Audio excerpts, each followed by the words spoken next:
Comic में ऐसे कई सारे मज़ेदार इवेंट एग्जिस्ट करते हैं। आज मैं ऐसे एक इवेंट के बारे में बात करने वाला हूँ जहाँ स्पाइडरमैन हल्क में कन्वर्ट हो चुका है। तो ये बात इमॉर्टल हल्क की है और स्टोरी के स्टार्टिंग में हम ब्रूस बैनर को देखते हैं जो कि एक बड़े से गड्ढे के अंदर होता है। वो पहली बार अपने अंदर हल्क को महसूस नहीं कर पाता है। वो कुछ ज़्यादा समझे इससे पहले वो अपने सामने स्पाइडरमैन को देखता है जो कि अजीब तरह से रिएक्ट कर रहा था। स्पाइडरमैन बार बार ब्रूस को छिप जाने के लिए बोल रहा था क्योंकि स्पाइडी का स्पाइडर सेंस किसी खतरे को लेकर अलर्ट कर रही थी। स्पाइडरमैन कुछ ज़्यादा समझ पाता इससे पहले वो धीरे धीरे स्पाइडर हल्क में कन्वर्ट हो रहा था, या फिर यूँ कह लो स्पाइडर हल्क में कन्वर्ट हो चुका था। ब्रूस ये देखकर डर जाता है क्योंकि स्पाइडरमैन कोई एक नॉर्मल बंदा नहीं है। वो कितना पावरफुल है ये बात वो बैनर अच्छे से जानता है। अब स्पाइडरमैन के पास गामा रेडिएशन की भी पावर है जो कि डेडली कॉम्बिनेशन है। ये सब देखकर ब्रूस फैंटास्टिक फोर को फ़ोन करता है ताकि वो स्पाइडरमैन को रोक सके। सीन चेंज होता है, स्पाइडरमैन पूरे शहर में तोड़फोड़ मचाता है और तभी वहाँ पर फैंटास्टिक फोर आ जाता है। द थिंग पूरी ताकत लगाकर स्पाइडरमैन को रोकने की कोशिश करता है लेकिन वो नाकाम हो जाता है। ये देखकर रीड रीचर स्पाइडर हल्क को पकड़ के रखता है और मौका मिलते ही द थिंग इस पर पहले से भी ज़्यादा ताकत लगाकर स्पाइडर हल्क को मारता है, जिससे spider Hulk on the spot बेहोश हो जाता है। ब्रूस वहाँ पर आ जाता है और वो कहता है कि जल्द से जल्द स्पाइडर हल्क को स्टार आइलैंड ले जाना चाहिए। बेसिकली इस आइलैंड पर कोई नहीं रहता।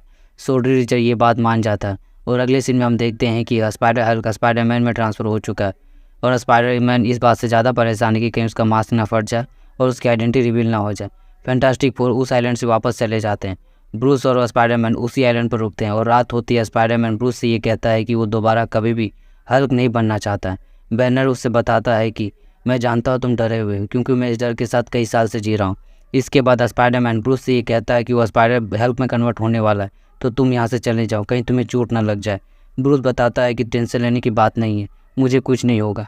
अगली सुबह फिर से स्पाइडरमैन नॉर्मल हो जाता है और बैनर उसे बताता है कि तुमने पिछली रात इस आइलैंड पर काफ़ी तोड़फोड़ मचाया था लेकिन तुमने मुझ पर अटैक नहीं किया था। कुछ देर बाद फैंटास्टिक फोर इस आइलैंड पर दोबारा वापस आ जाता है और रीचर बताता है कि उस रात जब स्पाइडरमैन हल्क में कन्वर्ट हुआ था उससे पहले वो दोनों लोकी से फाइट कर रहा था। अब हो ना हो ये किया धारा लोकी का ही है। अब इसको ठीक करने के लिए उन सबको लोकी को ढूंढना पड़ेगा ताकि ये सब ठीक हो सके। फैंटास्टिक फोर न्यूयॉर्क आ जाता है लोकी को ढूंढने के लिए और लोकी मिलता भी आराम से हॉट डॉग खाते हुए। लोकी बताता है कि वो बस ब्रूस के अंदर से हल्क को अलग करना चाहता था लेकिन वो नहीं जानता था कि इसका उल्टा असर स्पाइडरमैन पर भी होगा। लोकी अपने मैजिक को रिवर्स करने की कोशिश करता है लेकिन वो ऐसा नहीं कर पाता। अब कोई ऑप्शन ना बचने के कारण ब्रूस स्पाइडरमैन रीड रीचर के लैब में जाता है जहाँ पर रीड रीचर अपना रिसर्च वगैरह करता है। जहाँ पर ये सब मिलकर ये सोचते हैं कि कैसे स्पाइडरमैन को स्पाइडर हल्क में कन्वर्ट होने से रोके। स्पाइडरमैन अपनी साइंटिस्ट जैसे दिमाग का यूज़ करता है और सॉल्यूशन ढूंढना स्टार्ट करता है। ये देखकर बैनर चौंक जाता है कि स्पाइडरमैन वाकई में स्मार्ट है। बैनर ये बताता है कि हल्क गामा रेडिएशन को एब्जॉर्ब कर सकता है, बस उसको एक ऐसा रास्ता तलाशना होगा जिससे स्पाइडरमैन के अंदर गामा रेडिएशन को वापस बैनर की बॉडी में ट्रांसफ़र कर सके। ये सुनकर वापस ये लोग स्टार आइलैंड जाते हैं जहाँ पर रीड रीचर बैनर पर गामा रेडिएशन का ब्लास्ट करने वाला है जिससे वो हल्क में ट्रांसफ़र हो जाएगा। और जब स्पाइडरमैन स्पाइडर हल्क में कन्वर्ट होगा बैनर स्पाइडर हल्क की बॉडी से सारा गामा रेडिएशन एब्जॉर्ब कर लेगा। प्लान के मुताबिक सब कुछ सही चलता है।